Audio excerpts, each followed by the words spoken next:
Light, easy to handle, effective. The handgun is the ideal weapon for both defensive and offensive close-quarter man-to-man combat fighting. Easily carried at the side, it's practically a part of you. In spite of the weapon's light weight and compactness, a bullet smashing through only one of these white pine boards would be enough to seriously wound a man. Before handguns can be fired properly, men must first complete basic training with the pistol and revolver on a standard range.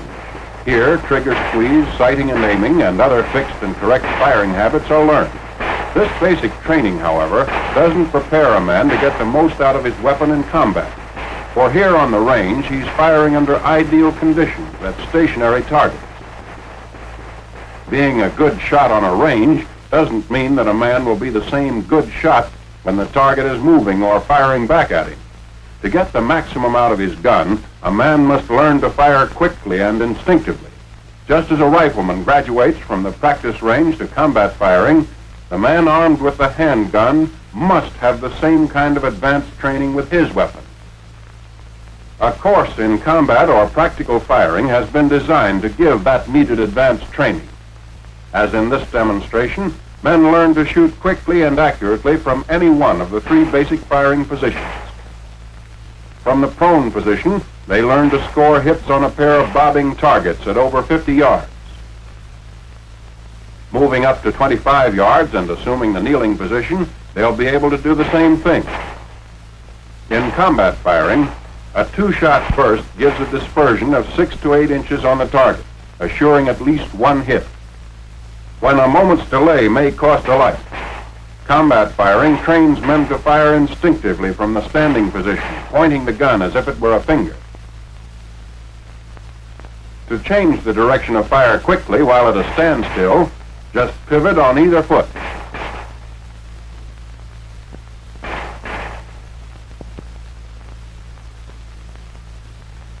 When moving forward, it may become necessary to change direction and fire from a walk if the target suddenly appears on the flank.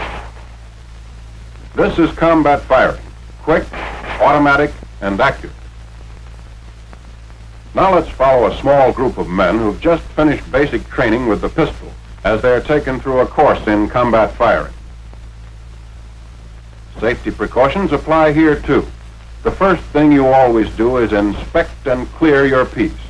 When that's been done, you're ready to proceed. One of the most important things in combat firing is the correct grip on the gun stock. So we'll take that up first. Fit the pistol in the crotch of the hand and take a firm, tight grip on the weapon. The barrel should be in direct alignment with the forearm. So if you pointed your finger instead of the gun, it would be right on the target.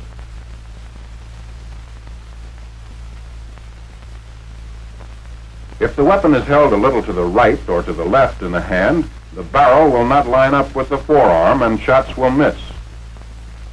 It should never be this way. For accurate shooting, the gun must be in line with the forearm. Remember to take and keep a tight, firm grip on the gun stock. A loose grip will allow the weapon to twist in your hand on recoil.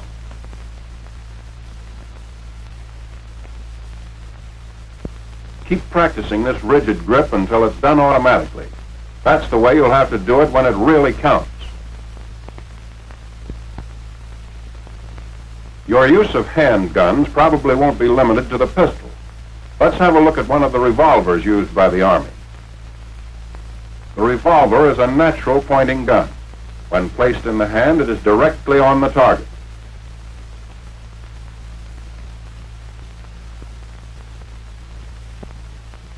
The pistol, however, due to its stock design, requires a slight upward cocking of the wrist to bring it in line with the target. After a little practice, this adjustment will become instinctive. Greater accuracy with either the pistol or the revolver can be obtained by using a two-handed grip. Simply hold the gun firmly with the right hand. Place the butt in the palm of the left hand and close the fingers around it. The two-handed grip can also be reversed for left-handed shooters. In such cases, the gun is held in the left hand and the right hand serves as the support. The two-handed grip is used in both the prone and kneeling positions. It provides a very comfortable, steady shooting platform and will give the maximum number of hits on the target. Now let's watch these men as they practice.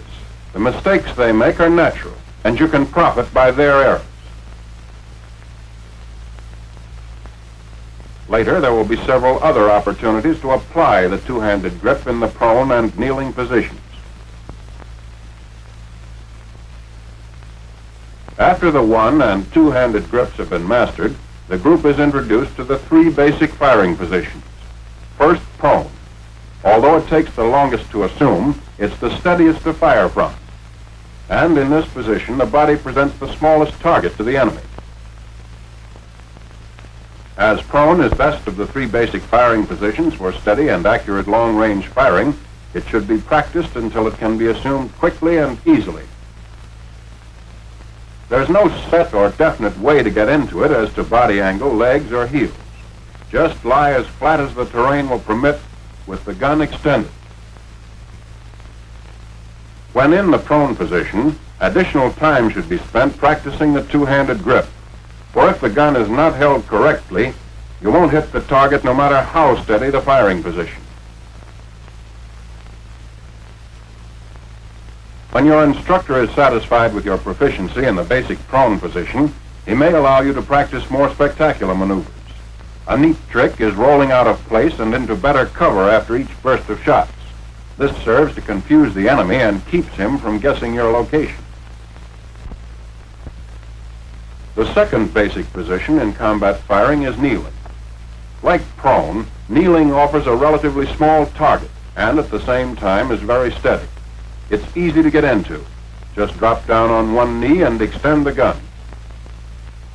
You can fire while down on either knee as long as you're well balanced.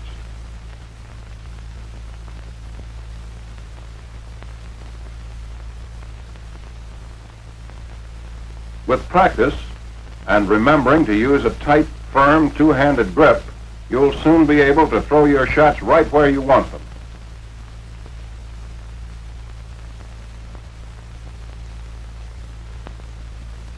It's a good idea to alternate knees, for in combat the terrain and cover will decide which one will be best to use. Learn every movement so it can be done smoothly and promptly without having to think about it. Now for the standing or point firing position. Place the feet in a natural position, ready to move in any direction. Face the target, knees flexed, with the trunk bent slightly forward in a crouch. Hold the arm straight, with the wrist and elbow locked. Then, using the shoulder as a pivot point, raise the gun to eye level. In the point firing position, do not use the gun sight. Fire instinctively point blank in the general direction of the target. When not actually firing, the gun should be carried in the ready position, slightly extended and centered between the knees at about a 45-degree angle from the body. Raised pistol, the position taught in basic training, may affect accuracy when combat firing. As the gun is pushed forward and the arm reaches full extension, the force of the shove causes the wrist to snap and the muzzle of the gun drops. Shooting from the hip may look good, but it isn't practical for combat. The main reason is that you can't see whether your gun is on the target in that position.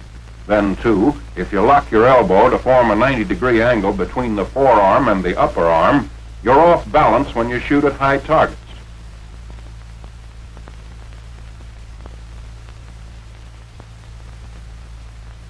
Point firing with locked wrist and elbow and pivoting from the shoulder will give the greatest number of hits.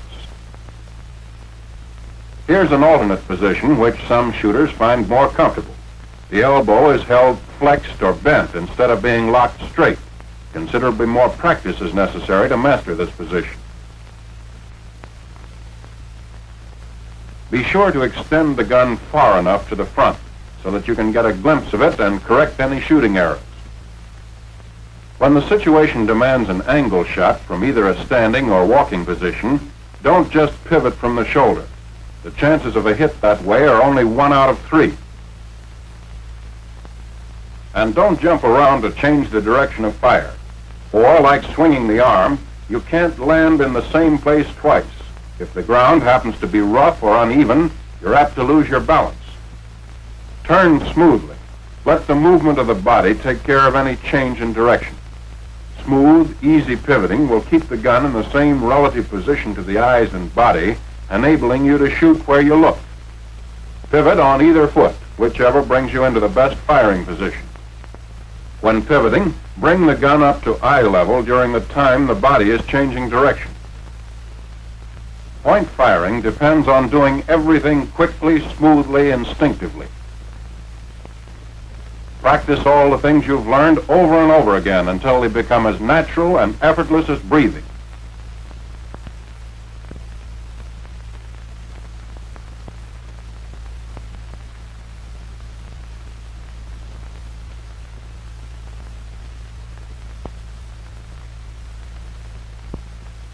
Now let's see how these same men will do with live ammunition. Remember that these are the first rounds they've fired since completing the basic firing course. In order that hits may be more easily seen, tracer ammunition is being used.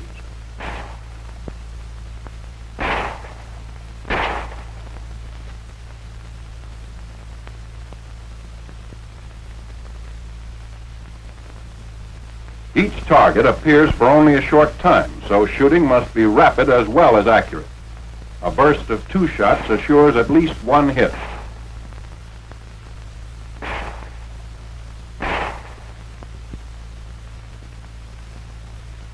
At 25 yards, kneeling, the group will do fairly well. Of course, some of the men will make natural mistakes, but misses are not far off the mark. Minor corrections will put these men right on the target in a short time.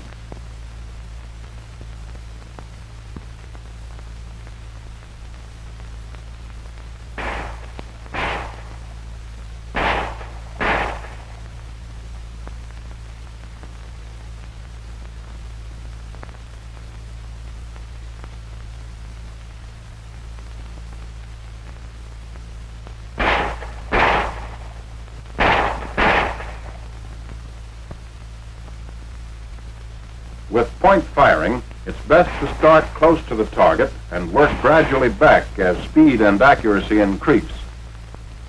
Watch this next man. After firing at the first target, he'll relax and change his grip on the gun, missing the second target completely.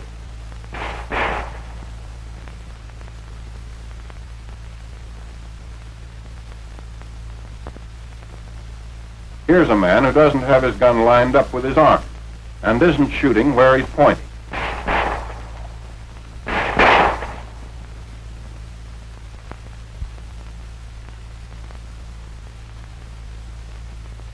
This man, however, is using a tight grip and has the gun aligned with his forearm. Result, hits.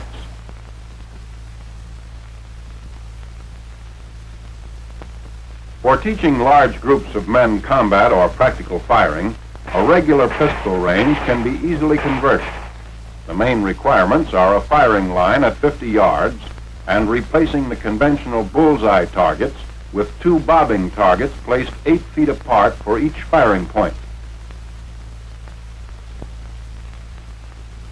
When practicing the kneeling position, the pistol stands at the 25-yard line can be used to simulate obstructions over which to fire.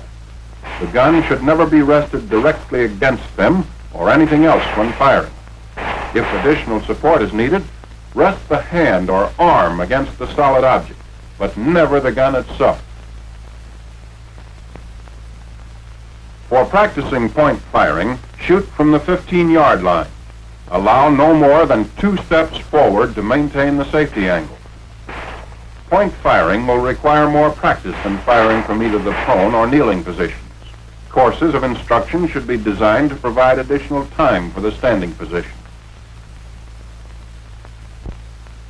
To test judgment as well as marksmanship in a realistic setting, Little Berlin or Tokyo installations may be used for small advanced groups. To avoid being picked off by snipers, the man being tested drops into prone at 50 yards. As he moves forward, he takes advantage of all cover, keeping constantly on the alert, since targets may be rigged in windows and around corners.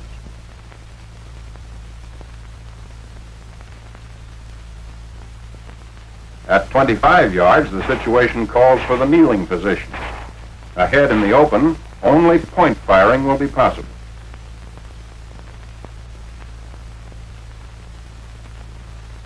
This is combat firing, quick, instinctive, the kind of training that can mean the difference between his life and yours.